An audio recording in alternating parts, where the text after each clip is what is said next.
Muy bien, muy buenas tardes a todos mis hermanos, a todas mis hermanas. Un gusto poder llevar el mensaje en esta tarde, en este formato, que sin duda llevamos bastante tiempo, pero de igual manera hemos podido reconfortarnos. Y el tema, por supuesto, que estoy trayendo adelante es el libro de Isaías, específicamente el capítulo 40. Estuvimos analizando las palabras de consuelo que están en las primeras partes del capítulo, pero ahora, por supuesto, vamos a avanzar en realidad un poquito más. No me siento apurado en resumir todo, ni tampoco en el sentido de pasar la materia, por así decirlo, rápidamente, sino que poder realizar ciertas reflexiones a medida que vamos viendo palabra por palabra este capítulo. Me gustaría compartir con ustedes una noticia que salió las noticias, a la redundancia, hace un buen tiempo atrás, por lo menos cuando podíamos salir a la calle, cuando podíamos andar en metro, cuando había metros también, pero sin duda esta noticia yo creo que la hemos leído varias veces. Un momento, me estoy aquí ordenando un poquito en la presentación, denme un segundo, por favor.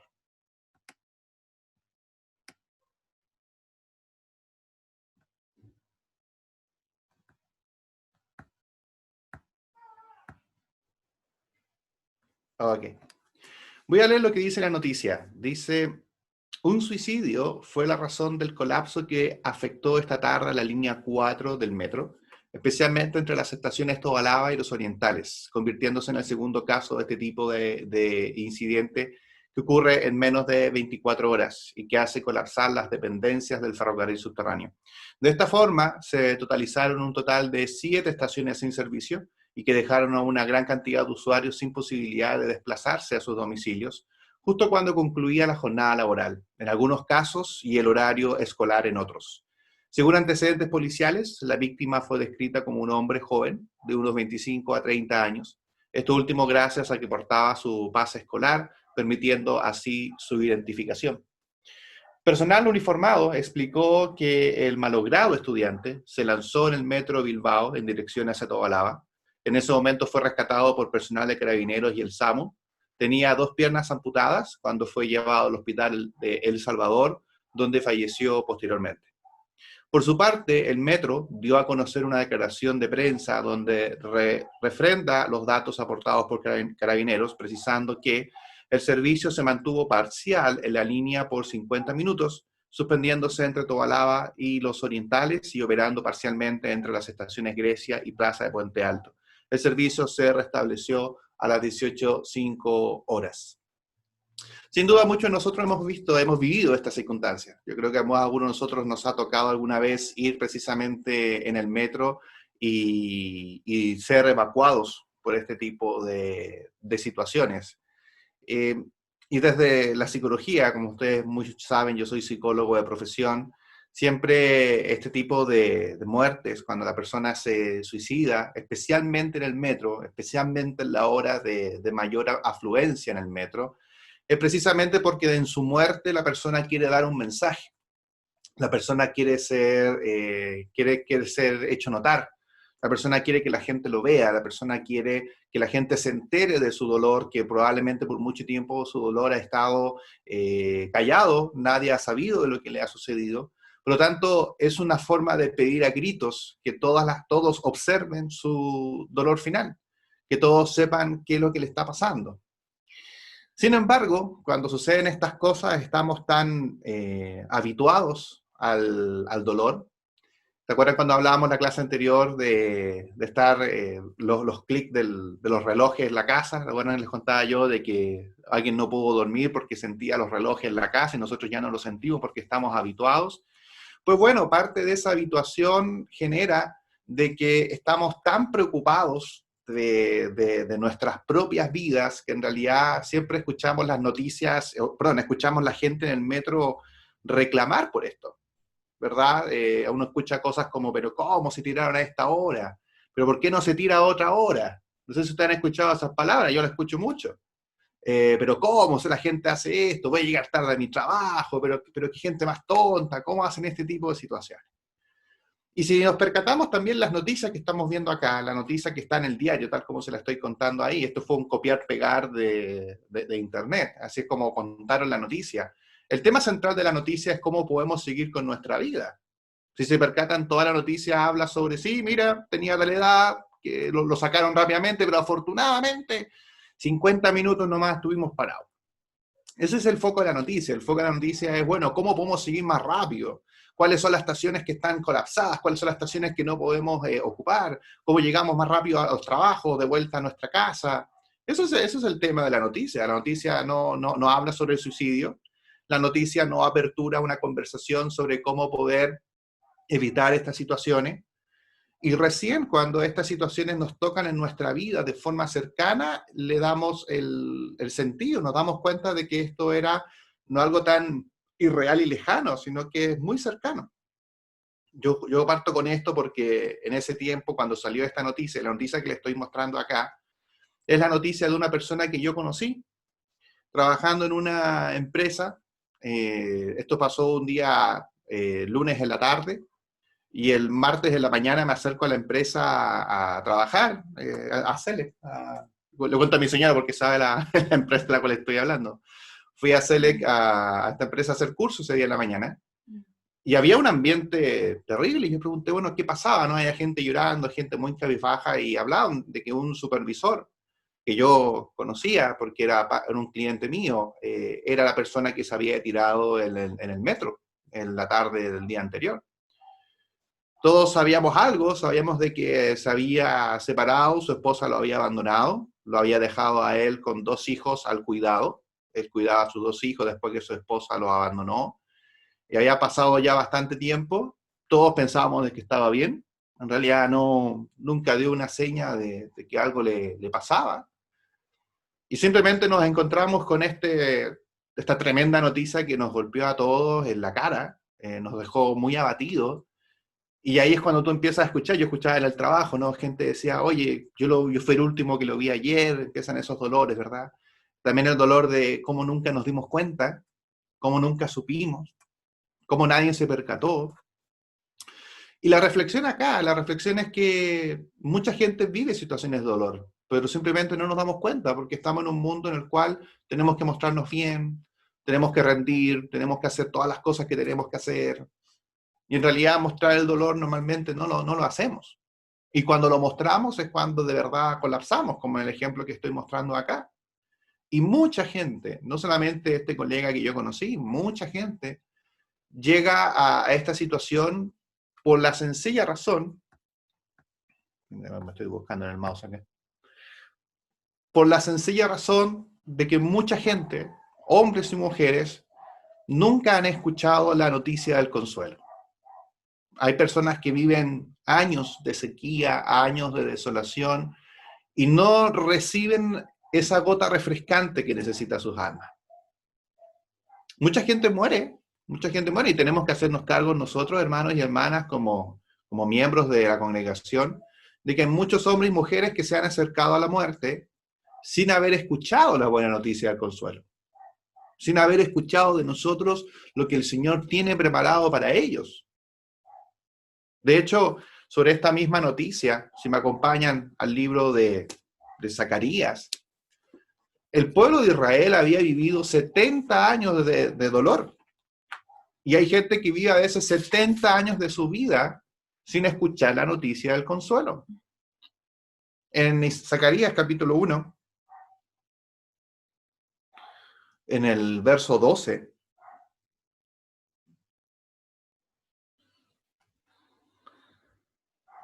respondió el ángel de Jehová y dijo, oh Jehová de los ejércitos, ¿hasta cuándo no tendrás piedad de Jerusalén y de las ciudades de Judá, con las cuales has estado airado por espacio de 70 años? Yo creo que, como les decía, mucha gente vive su vida y llega a la muerte sin haber escuchado la noticia del consuelo. Y así se encontraba Israel. Cuando vemos Isaías 40, se encontraba en la misma circunstancia, se encontraba en pleno dolor y no había escuchado ninguna noticia de consuelo.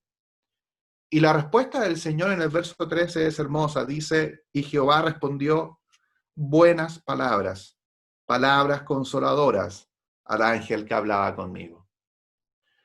Me encanta ese versículo, dice, Jehová respondió buenas palabras, palabras consoladoras. Y al igual que en los tiempos de Zacarías, hoy el Señor está dispuesto a detener nuestros años de dolor. Quizás llevamos una vida que hoy en día todavía sentimos dolor. Y esto no significa que el ser cristiano no vamos a tener ningún tipo de dolor. Probablemente estamos envueltos hoy en día en distintos problemas. No solamente la pandemia, hoy estamos entrando probablemente en una época de sequía espiritual en donde quizás hasta no sentimos a Dios. Quizás hasta le ponemos en duda nuestra fe. Quizás hemos perdido nuestros trabajos, quizás hemos tenido que reinventarnos. Estamos tratando de lidiar con nuestros hijos en casa, estamos tratando de lidiar con nuestro trabajo, estamos tratando de lidiar con la comunidad. Pero así como en los tiempos de Zacarías, el Señor está dispuesto hoy en día de detener nuestros años de dolor. Está dispuesto a tocar nuestro corazón y a decir estas palabras de consuelo. Y el Señor puede darnos hoy noticias de consuelo. ¿Cuál es la noticia de consuelo? ¿Cuál es el consuelo? Es la noticia del consuelo que se dio hace muchos años, un día viernes de abril, en las tierras de Galilea. Esa es la noticia de consuelo que el Señor quiere que nosotros escuchemos hoy. Yo sé que podemos estar con muchos dolores, con muchas aflicciones, pero hay una noticia sobre todo, hay algo en lo que el Señor quiere consolarnos, que es lo primero de todo el dolor que nosotros podamos sentir. En nuestra vida hay un dolor que el Señor quiere sanar primeramente. Y el Señor quiere que hoy podamos escuchar esta noticia del consuelo. ¿Cuál es la noticia del consuelo? Acompáñenme al libro de Marcos. Y vamos a leer esta historia que es muy conocida.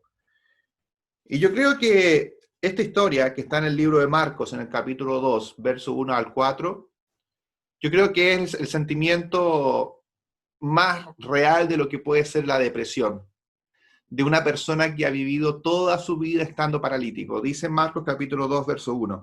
Entró Jesús otra vez en Capernaum, después de algunos días, y se oyó que estaba en casa. E inmediatamente se juntaron muchos, de manera que ya no cabían ni aún en la puerta, y les predicaba la palabra. Entonces vinieron a él unos trayendo un paralítico, que era cargado por 4. Y como no podían acercarse a él a causa de la multitud, descubrieron el techo de donde estaba, y haciendo una abertura bajaron el lecho en que yacía el paralítico. Cuando complementamos con los evangelios sinópticos, dice que este paralítico era paralítico desde su nacimiento. ¿Se puede imaginar ustedes ser paralítico? Es decir, no poder valerte por ti mismo, estar postrado en tu cama, significa que no puedes bañarte, no puedes, te tienen que ayudar para ir al baño. No sé, yo me acuerdo cuando estaba en el hospital y me ha tocado estar hospitalizado, no sé si opina lo mismo que yo, pero lo más denigrante es cuando tienes que ir al baño.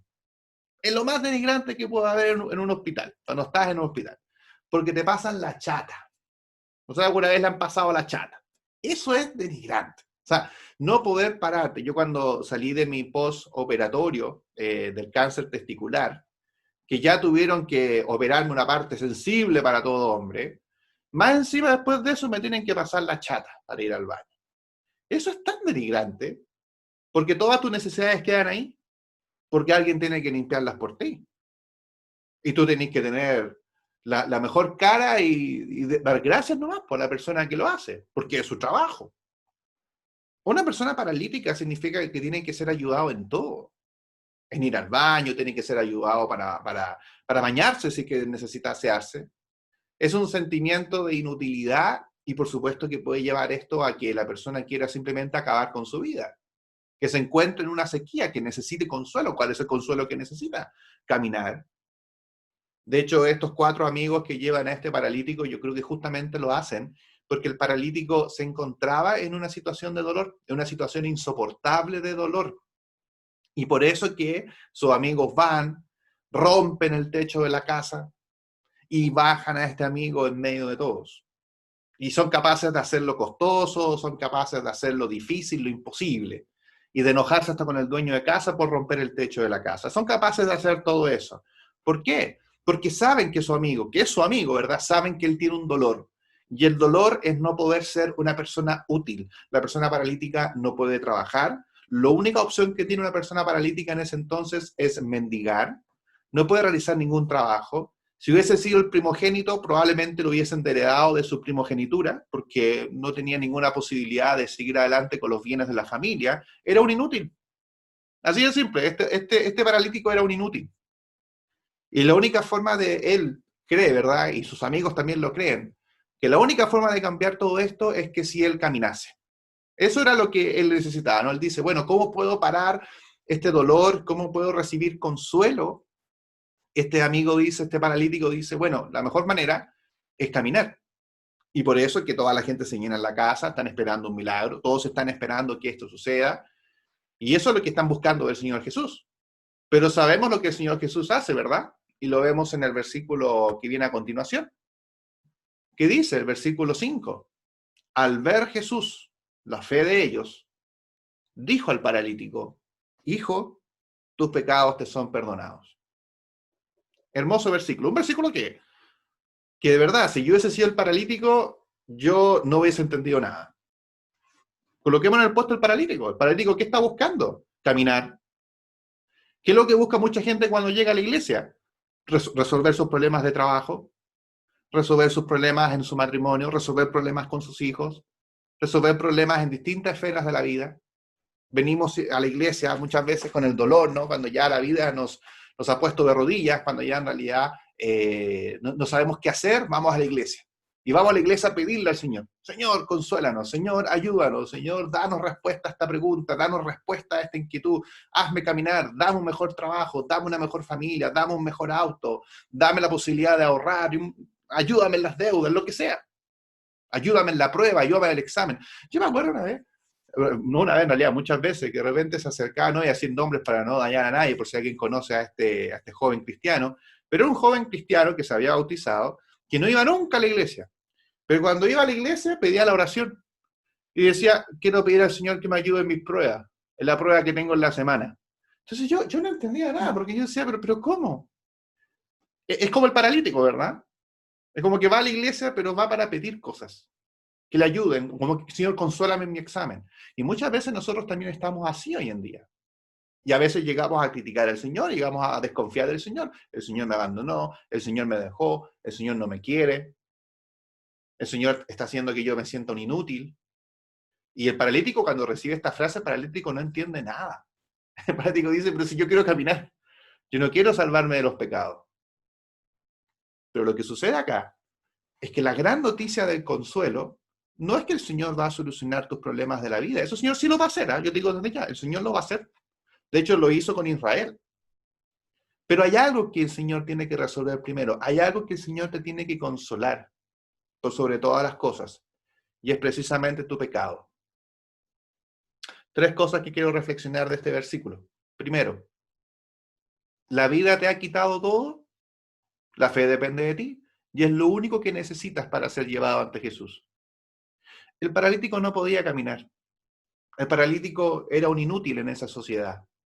Y esa sensación de no útil, quizás la sentimos muchos de nosotros, de que no sirve para nada. Pero hay algo que está en nosotros y que es la fe. Quizás estamos pasando por difíciles problemas. Tenemos una cantidad de deuda, una cantidad de problemas hoy en día. Pero hay algo que no se nos ha quitado, porque en realidad nadie puede quitar de nosotros la fe. La fe depende de nosotros. Quiero aclarar bien esto, por supuesto, todas las cosas dependen de Dios, pero el decidir tener fe es una decisión personal. El decidir confiar, el decidir amar, el decidir creer, eso es una decisión personal. Y probablemente cantábamos hoy día un himno en la congregación de Madrid en la mañana, tal como soy. ¿Se han leído la letra de ese himno, tal como soy? Es un himno que habla básicamente de que me presento al Señor desnudo. No tengo nada. No tengo absolutamente nada para presentarle al Señor. Lo único que tengo para presentarme al Señor es la fe. Es lo único. Y eso es lo que ve Jesús. Jesús se da cuenta de que él no tiene nada. Se ve que el paralítico no puede caminar, es un inútil en la sociedad, está deprimido, sus amigos lo llevan porque ya el amigo no da más. Quizás estaba a punto de suicidarse, no lo sé. No lo sé, estoy inventando, la Biblia no lo dice, pero por algo sus amigos también se mueven en hacer este ejercicio. En realidad, no hay ningún ejemplo en la Biblia que 4 personas hubiesen llevado a un paralítico. Probablemente este paralítico ya estaba en las últimas de tomar una decisión drástica en su vida. Pero cuando llegan frente al Señor Jesús, Jesús, ¿qué es lo que ve? La fe de ellos, la de los amigos y la del paralítico. Quizás este paralítico se sentía solo, pero Jesús lo llama hijo. ¿Acaso no es una frase de consuelo esa? Cuando Juan dice, hijitos, dice el Juan en sus cartas, ¿no? El Señor Jesús también habla así de forma muy amorosa muchas veces a sus discípulos también. El Señor le llama hijo. Muchas veces cuando buscamos al Señor nos sentimos solos, nos sentimos huérfanos.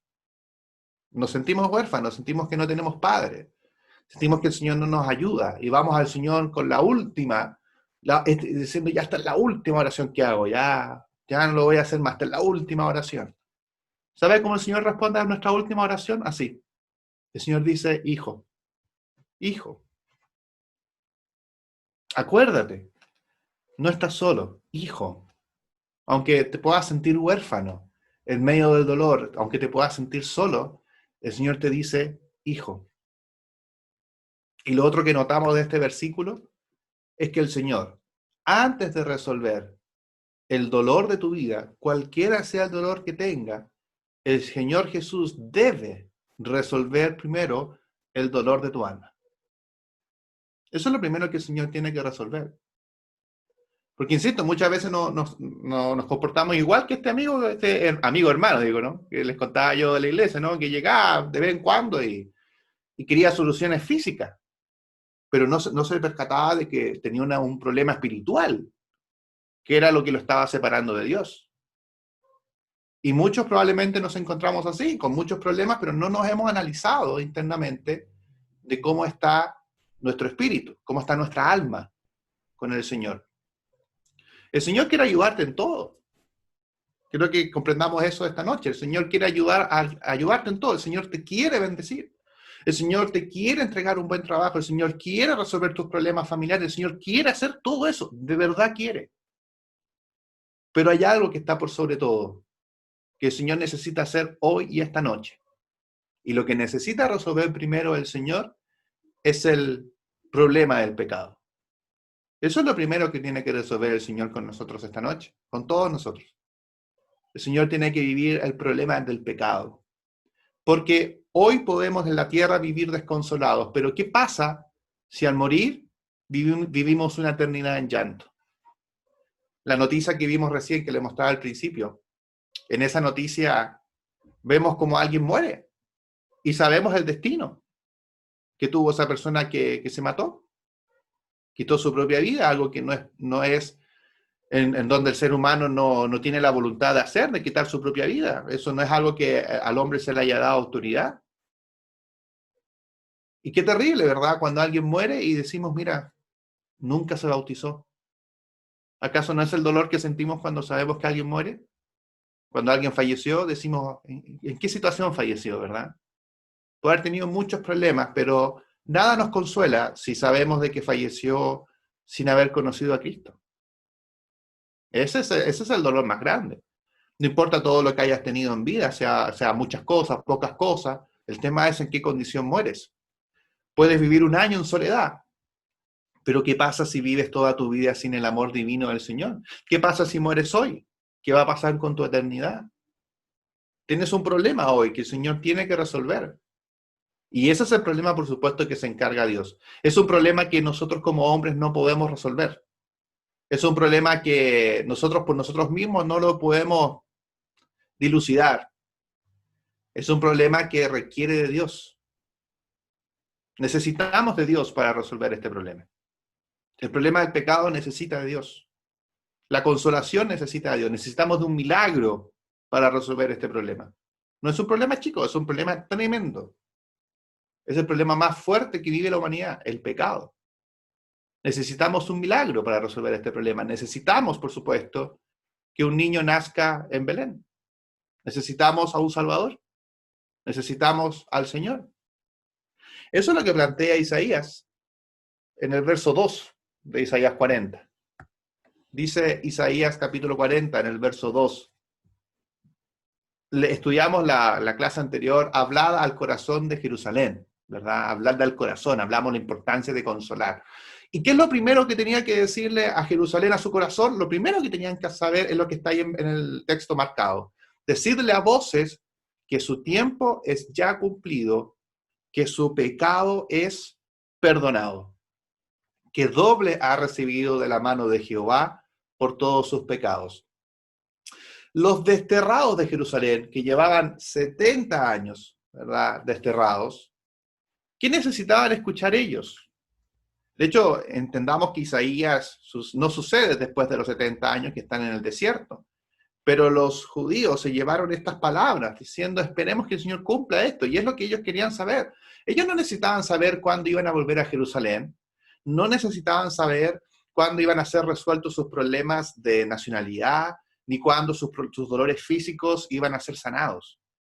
Lo que ellos primero necesitaban saber es que la lucha contra el pecado había llegado a su fin, que ya no hay más separación, que ya no hay más separación entre nosotros y nuestro Salvador. Eso es lo que necesitaban saber ellos, que el tiempo ya se había cumplido, que el pecado ya era perdonado. Esa es la consolación, esa es la verdadera consolación, que nuestro pecado es perdonado. Y eso es lo primero que tenemos que recalcar y que tenemos que reflexionar. Yo siempre predico mucho sobre cómo el Señor nos ayuda a los problemas de la vida. Me gusta hablar de esos temas. Ustedes ya me conocen harto ya a esta altura. Pero nunca hay que olvidar de que el Señor primero quiere resolver este gran problema, que es el problema del pecado. Y los invito a que cada uno hoy día, esta noche, analicemos nuestro corazón. ¿Qué pecados hay en nuestro corazón? ¿Y cuáles son los que el Señor tiene que resolver? Y eso va antes de cualquier necesidad humana que tengamos en esta vida. El Señor ha triunfado sobre la muerte y nos da la posibilidad de nosotros triunfar también al pecado, porque por intermedio de él somos vencedores. Analizando un poquito este versículo, algunas otras versiones de esta misma frase que leíamos, que su tiempo es ya cumplido, que su pecado es perdonado, ¿cierto? Eso es la Nueva Versión Internacional, que su pecado se ha perdonado. La Reina Valera dice, su pecado ha sido perdonado. La Biblia de las Américas dice, su iniquidad ha sido quitada. Qué lindo eso, ¿no? Que su iniquidad fue quitada. Y otra versión, la Dios habla hoy, dice, su esclavitud ha terminado. ¿Acaso no es eso lo que genera el pecado, esclavitud? Y caer siempre en el mismo error. Eso hace el pecado genera esclavitud. Y dice este versículo que su tiempo se cumplió. Y esa es la noticia que necesitamos escuchar. El cumplimiento de Isaías 40, verso 2. Yo considero, hermanos, de que este versículo es profético, es mesiánico. ¿Ah? Este versículo es mesiánico. Porque los israelitas se preguntaban, ¿cuándo el Señor va a cumplir esto, verdad? ¿Cuándo el Señor va a decir que nuestro pecado es perdonado? Porque a pesar de los sacrificios que podían hacer los judíos cada año en el día de la expiación, en que el sacerdote entraba al lugar santísimo y expiaba el pecado del pueblo, eso ya no era suficiente. Y el pueblo necesitaba saber, bueno, ¿cuándo se cumple esto? El cumplimiento final de esta profecía está en una cruz, en un mes de abril. Ahí fue cuando se cumplió la profecía, a las afueras de Jerusalén se cumple esta profecía, en donde por una vez y para siempre se quita el pecado. Si hoy tienes un problema de pecado, el Señor ya puede quitarlo. El Señor lo puede sacar. Porque el Señor lo hizo un día en la cruz. 3 versículos para poder destacar esta idea. Dice Romanos 8:37, antes, en todas las cosas, somos más que vencedores por medio de aquel que nos amó. ¿A qué se refiere el versículo somos más que vencedores? Es que le hemos vencido al pecado. ¿Pero a través de quién? A través de aquel que nos amó. Ninguno de nosotros podía pagar ese precio por el pecado. Ninguno de nosotros podía ser redimido. Necesitábamos un redentor. Dice Juan 16:33, en el mundo tendréis aflicción, pero confiad, yo he vencido al mundo. ¿A qué se refiere vencer al mundo? Vencer el pecado que está en el mundo. El Señor lo ha vencido. Somos vencedores juntamente con Él. Y un texto en Isaías 41:13 dice, porque yo Jehová soy tu Dios, quien te sostiene de tu mano derecha y te dice, no temas, yo te ayudo. Aquí ese versículo siempre me trae alusión cuando vamos por la calle y cruzamos con nuestros niños chicos la calle y le decimos que nos tome de la mano. ¿Por qué? Porque le ayudamos a cruzar la calle, le ayudamos a resolver un problema que ellos por su corta edad no pueden resolver. Y eso hace el Señor por nosotros. El Señor resuelve un problema que nosotros no podemos resolver, por eso nos toma de la mano. El Señor puede, para ir concluyendo, el Señor puede ayudarnos en muchos problemas, nos puede resolver grandes problemas, cómo afrontar problemas del trabajo, problemas de matrimonio, cómo criar a los hijos. El Señor dice todas esas cosas, yo te ayudo, no temas, yo te ayudo, el Señor lo hace.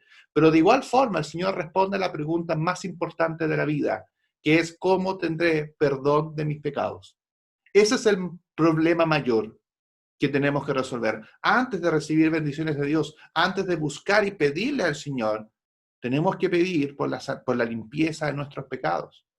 Aquellos que no se han bautizado, háganlo pronto. Porque ¿cómo podemos obtener el perdón de los pecados? Siendo bautizados. Y así es como el Señor resuelve el problema del pecado. Por su llaga fuimos nosotros curados, habiendo Él llevado el pecado de muchos. ¡Qué gran noticia! Isaías nuevamente profetiza. Esto es Isaías 53, ¿verdad? Muy conocido. Leíamos en el Isaías 42 que el pecado ha sido perdonado. Y aquí queda más claro todavía hacia dónde va la profecía, en donde por su llaga fuimos curados.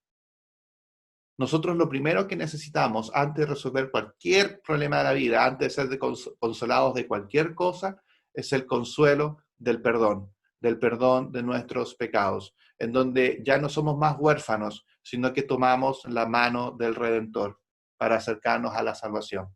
La invitación en esta noche es salir a buscar al Señor. La invitación está en Isaías 33:24. Dice, ningún habitante, esa es la profecía, dice, ningún habitante dirá estoy enfermo. Al pueblo que allí habita le será perdonada su iniquidad. Hoy no podemos decir que estamos enfermos, porque por el Señor podemos encontrar la sanación al problema del pecado. Salgamos juntos, subamos al Gólgota. Las manos del Señor están dispuestas. La invitación sigue siendo real. Han pasado tantos años, pero la invitación a la sanación de nuestro pecado sigue intacta. Está ahí la promesa. Resolvamos, hermanos y hermanas, ese problema primero. Analicémonos internamente. ¿Qué pecado debo sacar en mi vida? Para recién ahí recibir las bendiciones del Señor.